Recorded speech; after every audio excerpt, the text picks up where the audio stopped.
샬롬. 여러분 평안하셨습니까? 저는 오늘 마태복음 7장 15절에서 20절까지의 말씀을 본문으로 거짓 선지자들을 조심합시다 라는 제목으로 말씀을 드리려고 합니다. 거짓 선지자들을 삼가라. 양의 옷을 입고 너희에게 나아오나 속에는 노략질하는 일이라. 그 열매로 그들을 알지니 가시나무에서 포도를 또는 엉겅퀴에서 무화과를 따겠느냐. 이와 같이 좋은 나무마다 아름다운 열매를 맺고 못된 나무가 나쁜 열매를 맺나니 좋은 나무가 나쁜 열매를 맺을 수 없고 못된 나무가 아름다운 열매를 맺을 수 없느니라. 아름다운 열매를 맺지 아니하는 나무마다 찍혀 불에 던지우리라. 이러므로 그 열매로 그들을 알리라. 아멘. 마태복음 7장에 나오는 거짓 선지자들의 특징을 몇 가지로 말씀드리면 넓은 문으로 인도합니다. 열매가 다릅니다. 불법을 행합니다. 모래 위에 집을 짓습니다. 이 중에 저는 오늘 열매가 다르다는 것에 대하여 말씀을 드리려고 합니다.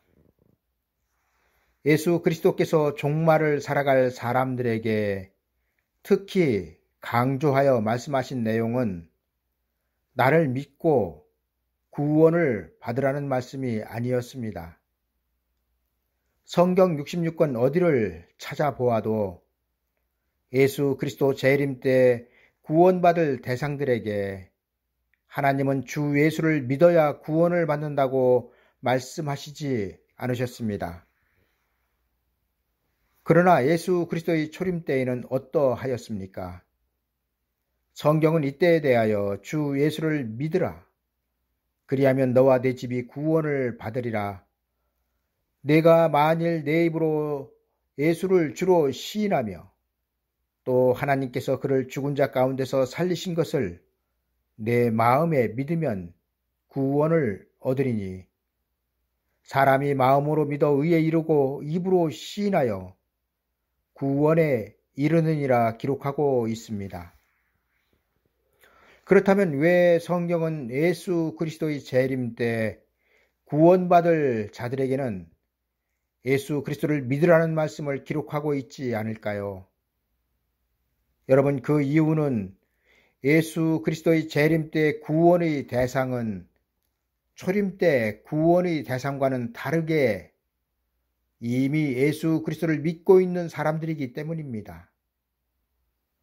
이 말을 좀 더 쉽게 설명을 드리면 예수 그리스도의 초림 때에는 세상의 죄인이 구원의 대상이었지만 예수 그리스도의 재림 때에는 세상의 죄인들이 아니라 이미 의인이 된 사람들을 추수하여 구원하시기 때문에 교회가 구원의 대상이며 교회는 이미 예수 그리스도를 믿고 있는 사람들이기 때문에 성경은 주 예수를 믿으라는 말씀을 기록하고 있지 않은 것입니다. 여러분, 예수 그리스도께서 내가 이미 너희에게 말하였노라 라고 강조하여 말씀하신 내용은 미혹을 조심하라였습니다. 마태복음 24장 23절에서 25절까지의 말씀입니다. 그때에 사람이 너희에게 말하되 보라, 그리스도가 여기 있다, 혹 저기 있다 하여도 믿지 말라.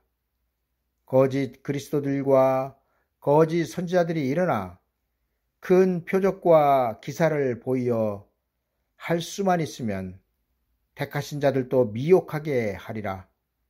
보라, 내가 너희에게 미리 말하였노라. 마태복음 7장의 오늘 말씀도 예수님은 거짓 선지자들을 삼가하라고 말씀하십니다. 그리고 그 이유는 저들은 열매가 다르기 때문입니다. 그러나 문제는 거짓 선지자들이 진리를 전하는 하나님의 종들과 다른 모습을 하고 있는 것이 아니라 양의 옷을 입고 있다는 것입니다. 여러분, 거짓 선지자가 양의 옷을 입었다는 것을 멀리서 찾을 필요가 없습니다. 왜냐하면 이 시대 로마 카톨릭이야말로 양의 옷을 입은 거짓 선지자들이기 때문입니다. 저들은 모든 예배와 생활에 하나님과 예수 그리스도를 인정하며 찾고 있지만 하나님을 망령되이 부르고 있는 자들입니다.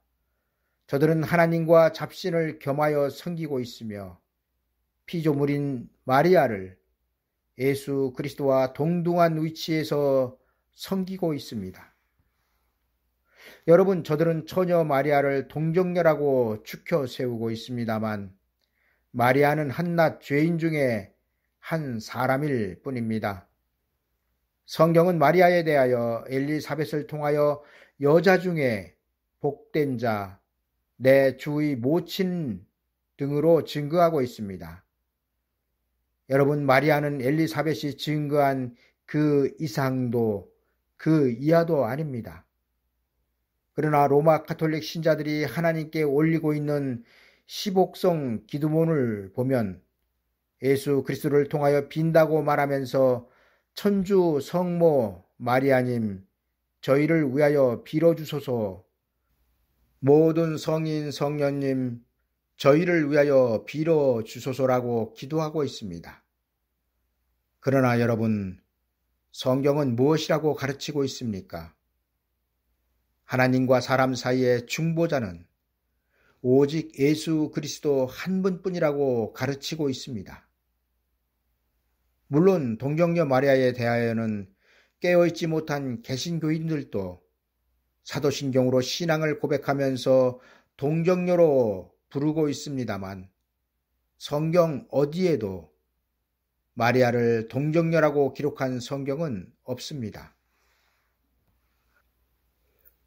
여러분, 성경이 마리아를 동정녀로 기록하지 않고 처녀 마리아로 기록하고 있는 것은 그는 예수 그리스도를 잉태하여 출산할 때까지는 남자를 모르는 동정녀였지만 예수 그리스도를 낳은 후 마리아는 그 남편 요셉과의 사이에 다수의 자녀를 두었기 때문에 이를 구별하기 위하여 성경은 동정녀가 아닌 처녀로 기록하고 있는 것입니다. 이제 마리아에 관한 말씀은 여기에서 적고 분명한 것은 죄인이 하나님 앞에 나아갈 수 있는 길은 오직 예수 그리스도 그 이름뿐이라는 사실입니다. 왜냐하면 하나님은 예수 그리스도 한 분만 구원자로 세상에 주셨기 때문입니다. 따라서 마리아나 순교자, 성인, 성녀들을 통하여 빌고 있는 로마 가톨릭은 양의 옷을 입은 거짓 선지자입니다. 여러분, 거짓 선지자의 특징은 구원에 이르지 못하는 말씀을 전하고 있다는 것입니다. 그리고 이런 그들의 열매는 기독교와는 다릅니다. 성경은 이렇게 양의 옷은 입었지만 그 열매는 가짜인 거짓 선지자들을 조심하라고 말씀하고 있는 것입니다. 여러분, 거짓 선지자가 양의 옷을 입었다는 것은 저들은 세상 사람들이 아니라는 것입니다. 따라서 거짓 선지자들은 예수 그리스도를 믿는 사람들 중에서 가짜라는 것입니다. 그리고 그 가짜가 전하는 것은 구원에 이르지 못하기 때문에 진리가 아닌 비진리가 되는 것입니다. 여러분, 거짓 선지자가 되는 결정적인 것은 그들이 전하는 것으로는 구원에 이르지 못한다는 것입니다. 그러나 이에 비하여 참 선지자들이 전하는 것들은 구원에 이르는 진리가 되고 있습니다. 그리고 이를 오늘 말씀에서는 열매의 다름으로 구별하고 있습니다. 여러분, 마지막 때는 예수 그리스도를 믿지 않아서 구원을 받지 못하는 것이 아니라 거짓 선지자들에게 미혹되어 진리를 떠나기 때문에 구원을 받지 못한다는 사실을 알아야 하며 저는 이제부터 우리가 예표로 삼아야 할 예수 그리스도의 초림 때 나타난 거짓 선지자들과 마지막 때 나타날 거짓 선지자들에 대하여 말씀을 드리려고 합니다. 하나님은 예수 그리스도의 성육신을 앞두고 먼저 세례 요한을 택하셨습니다. 여러분들이 잘 아시다시피 사가랴 부부는 자식을 낳지 못하다가 노인이 되어 귀한 아들을 얻게 되었습니다. 사가랴가 천사에게 이르되 내가 이것을 어떻게 알리오? 내가 늙고 아내도 나이 많으니이다. 여러분, 요한이라는 이름도 하나님이 지어주신 이름이며 세례 요한 또한 하나님이 보내신 선지자였습니다. 이런 세례 요한에 대하여 예수 그리스도께서는 선지자보다 나은 자요, 여자가 낳은 자 중에 저보다 큰 자가 없다고 말씀하셨습니다. 그러나 여러분, 세례 요한 당시 성전이나 제사장이 없어서 세례 요한을 보낸 것이 아닙니다. 요한이 광야에서 주의 길을 예비할 때도 성전과 제사장들은 분명하게 있었습니다. 그러나 여러분, 하나님께서 광야에 세례 요한을 세우신 이후 그가 회개하라 천국이 가까이 왔느니라 전하기 시작하면서부터는 성전과 제사장의 역할은 끝났습니다. 왜냐하면 제사장들이 전하는 말씀의 열매와 세례 요한이 전하는 말씀의 열매가 다르기 때문입니다. 여러분, 하나님께서 세례 요한을 세우시기 전까지 구약 율법의 열매는 구원의 장소가 아브라함의 품이었습니다. 그러나 세례 요한이 전하는 천국 복음의 열매는 낙원입니다. 성경은 분명하게 마태복음 11장 12절에서 세례 요한의 때부터 지금까지 천국은 침노를 당하나니 침노하는 자는 빼앗느니라 기록하고 있습니다. 여러분, 천국으로의 침노가 세례 요한으로부터 시작되었다면 세례 요한 이전에는 천국으로의 침노가 없었다는 것입니다. 그리고 이는 율법의 열매와 천국 복음의 열매가 다르다는 것을 말씀하고 있습니다. 여러분, 오늘 말씀에서 가장 중요한 거짓 선지자들을 조심하라는 이유가 열매가 다르기 때문이 아니겠습니까?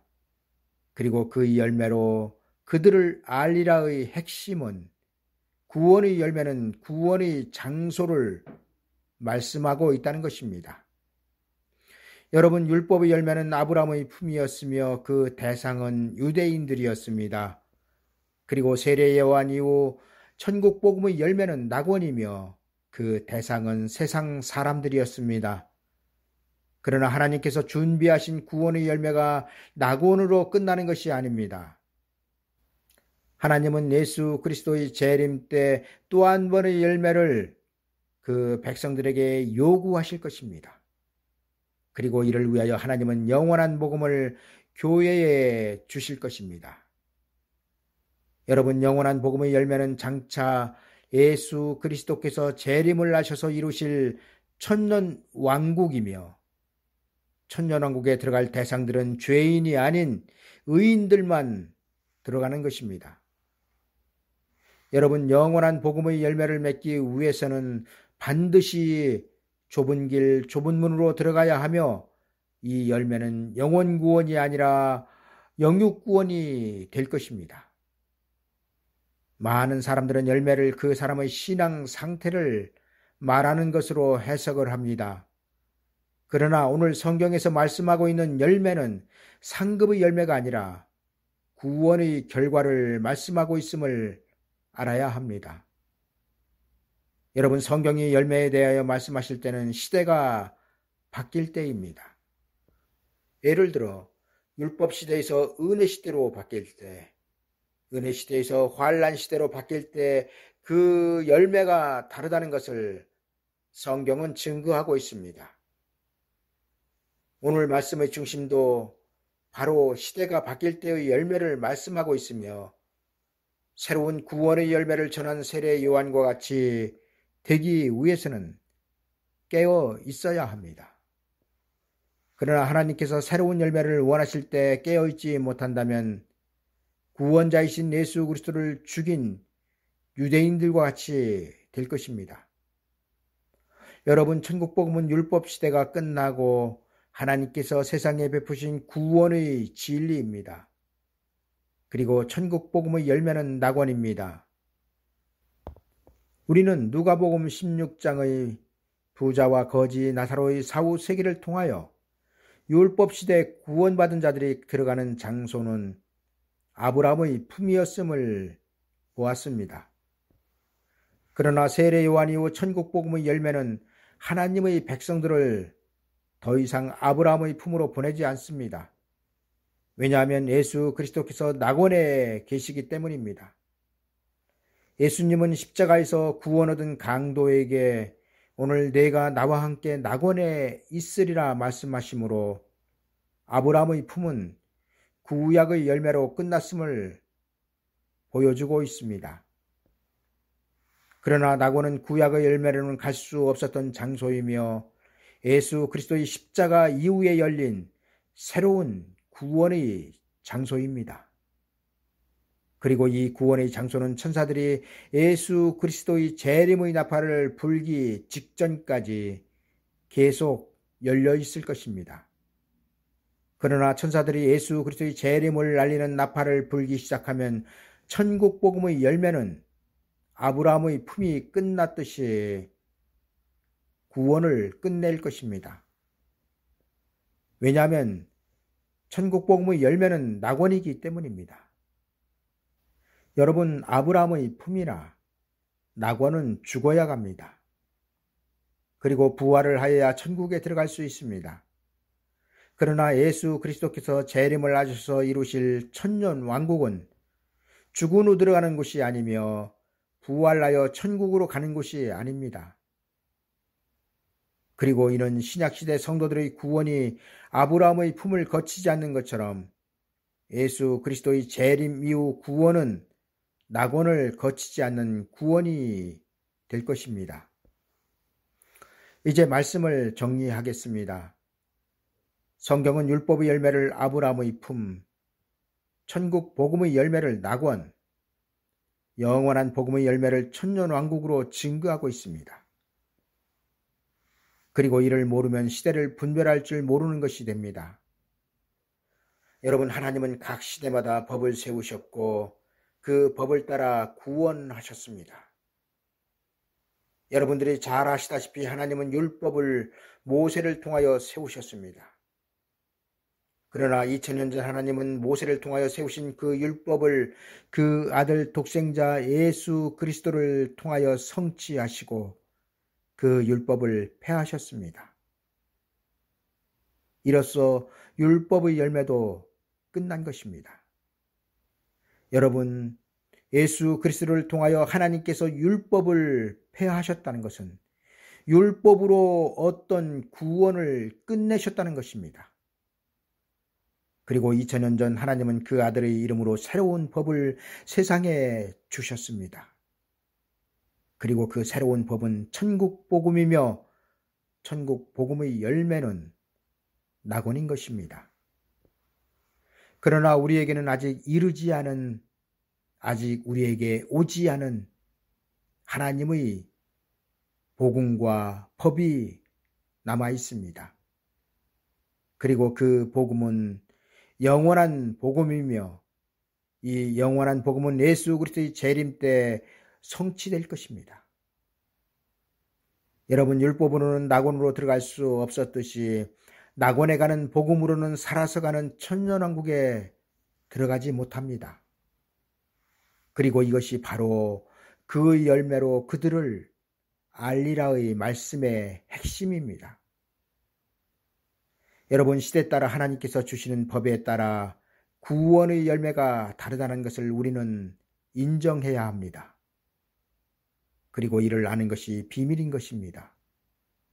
율법 시대에는 열매가 아브라함의 품으로, 은혜 시대에는 열매가 낙원으로, 환란 시대에는 그 열매가 천년왕국으로 열리게 되는 것입니다. 그리고 이를 알고 전하는 종들이 때를 따라 양식을 나눠주는 종이 될 것이며 지혜롭고 충성스러운 종이 될 것입니다. 여러분, 세례 요한이 광야에서 예수 그리스도의 길을 예비하는 나팔을 불 때에도 성전에서 제사를 드리던 제사장들은 깨닫지 못하였습니다. 오히려 저들은 시대적인 진리를 전하던 세례 요한을 시기하고 질투하였습니다. 그 결과 저들이 어떻게 되었습니까? 여러분, 세례 요한이 광야에서 회개하라 천국이 가까이 왔느니라 전할 때에는 성전과 제사장은 이미 그 효력이 끝난 것이며 그 사명이 끝난 상태였습니다. 그렇다면 저들은 당연히 하나님께서 새롭게 세우신 세례 요한에게로 와야 했습니다. 그러나 저들은 끝까지 세례 요한과 대립하였습니다. 그렇다면 예수 그리스도의 재림 때에는 어떠할까요? 그 형편이 좀 나아졌을까요? 여러분, 놀랍게도 예수 그리스도의 재림 때에도 초림 때와 그 상황이 동일하다는 것을 성경은 증거하고 있습니다. 왜냐하면 성경은 마지막 때 구원을 받을 자들이 극히 적다고 기록하고 있기 때문입니다. 여러분, 성경이 구원 얻을 자가 적다고 말씀하신 그 구원은 은혜 시대에 베푸신 구원이 아니라 환란 시대에 베푸신 구원입니다.